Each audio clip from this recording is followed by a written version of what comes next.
We are talking about surveillance on the internet, on mobile devices, and a huge leak that has just been, catching all of the media outlets over the past couple of days. It's just been getting bigger and bigger. So apparently there's this company, it's from Israel, it's called NSO Group. They make spyware that's called Pegasus. They sell it to regimes around the world, and the intent of this surveillance software is to catch terrorists and criminals and catch the bad guys, essentially. A huge leak has shown that a lot of the people that were contracted have actually been using this spyware to target activists, to target journalists, to target opposition politicians. And so it's just like this big scandal that's coming out. I think the big story out of this is that it has been used to target these dissidents. It's also, they started to reveal names of people who were targeted. They're saying that this is linked to the death of Khashoggi, so Washington Post journalist who was killed. So lots of stuff to dive into here.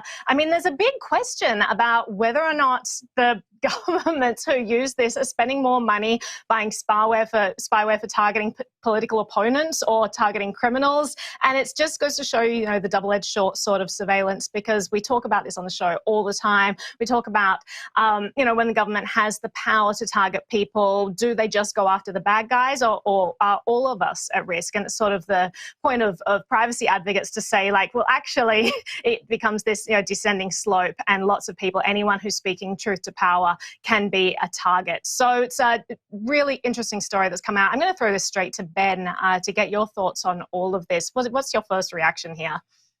Yeah, so first off, this was it involved a lot of different organizations working on this. So Amnesty International and Forbidden Stories, a Paris-based, nonprofit journalism outlet, they sort of compiled a lot of this information and then shared it with outlets like the Washington Post for further vetting and analysis, and also brought in Citizen Lab, which is a Toronto-based kind of security research firm, nonprofit as well at a university, who's been following NSO Group since, I believe, about 2016, if not before. NSO Group is not a new player on this scene. They've been around for years and years and years, and they're also not the only ones doing this, but they have really had a kind of pervasive effect and, sell really advanced spyware to a variety of entities. And so, I just kind of want to lay out what Pegasus can do. It can track targets' location, it can read their text, emails, social media messages, siphon photos and videos, and turn on the device's camera and microphone. And it can do all of this without some of the more traditional security measures that we talk about for your everyday user, right? Like, we talk about malicious links, we talk about scams, we talk about these sorts of things. Pegasus can be kind of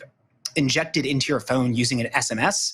And that's essentially where you don't even have to click on a link or do anything, but it's an SMS that's sent to you. You're not really alerted about it. And it starts trying to break down, your phone's security measures in a variety of different ways. And so it just really shows how pervasive this can be. Now, to be fair, this is, relatively, it's targeted at a small number of individuals. This isn't sort of like a mass effect thing like the security your mom needs. She's probably not going to be targeted by Pegasus spyware. That being said, it's a relatively small slice of the population that has an outsized influence and kind of, doing a lot of work around accountability, around corruption, around these other sorts of things. A French human rights lawyer was confirmed that he was hadn't been injected with, his phone had been injected with this software.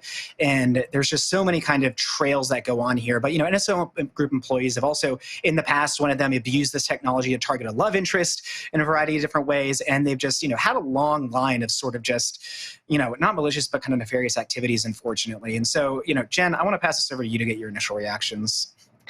Yeah, well, Ben, both you and Naomi spoke to the fact that this software is targeting a small group of people, but it's also targeting people connected to people who are sharing the truth and who are journalists and political activists. And so the network effect is still there, right? You cannot be involved in any of these circles, and maybe you're married to a journalist, or maybe you have a friend who you speak to often who's a political activist, and you yourself can be hacked. So I think this story for me really kind of summed up nicely the narrative we've been speaking around on this show about cybersecurity, and really solidified the message that we say every single time one of these stories comes up, is that the narrative in the mainstream media is that these softwares are being used to target criminals, and now we see that they're targeting, everyday civilians. And I don't know, it's very scary. I don't know what to do. If this can be put on your phone with just an SMS, what do we do? I was thinking about Naomi's privacy kit, and I was like, I don't know what to do. What do we do? Is there anything we can do? So I just want to push back slightly on that, Jen, in the sense that like NSO Group has been really critically scrutinized by mainstream media, and particularly like private spyware firms like this have gotten a lot of exposure and like critical looks. So I don't think the mainstream media covers this as favorably as some people might think they do. And I mean, I want to also note, like in addition here, and then Naomi, I want you to dive into the Amnesty International toolkit that can help people detect if their phones have been, kind of attacked in this way. But also, NSO Group was running part of their infrastructure on AWS, which is Amazon Web Services, which is one of the largest cloud internet providers out there. Amazon has since shut down that infrastructure for them, but it shows the ways that these larger companies and sort of monolithic companies in a variety of ways, you get piggybacked on because NSO Group can kind of hide some of their infrastructure and inner workings of their company by running it through services like AWS. So just another side note, but Naomi, I want to toss it back to you.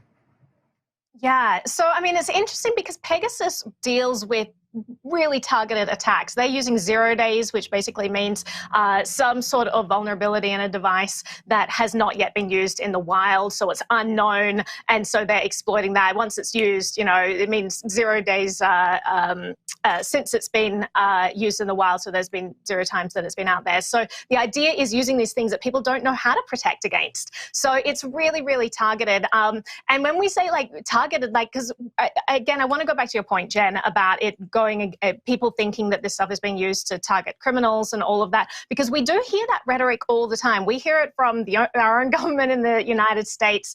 We hear them saying, we're targeting criminals. This stuff isn't going to be used for everyday citizens, but it is, and it's being used for the people who are objecting to people in power. So freelance Mexican reporter Cecilio Peñada Birdo, I probably pronounced that very incorrectly. He was found on the list. Apparently, he was of interest to a Mexican client in the weeks leading up to his murder. The killers were able to locate him at a car wash. So, I mean, this type of stuff is tracking down journalists, people who are trying to provide accountability. And if we don't safeguard that in society, all of democracy crumbles. All of civility crumbles. But yeah, there are tools that you can use. So there's a mobile verification toolkit, or MVT. As you mentioned, then this has been put out by Amnesty. So Google that, or DuckDuckGo that, or whatever you want to use. And if you think that you may be at risk, and just safeguard yourself.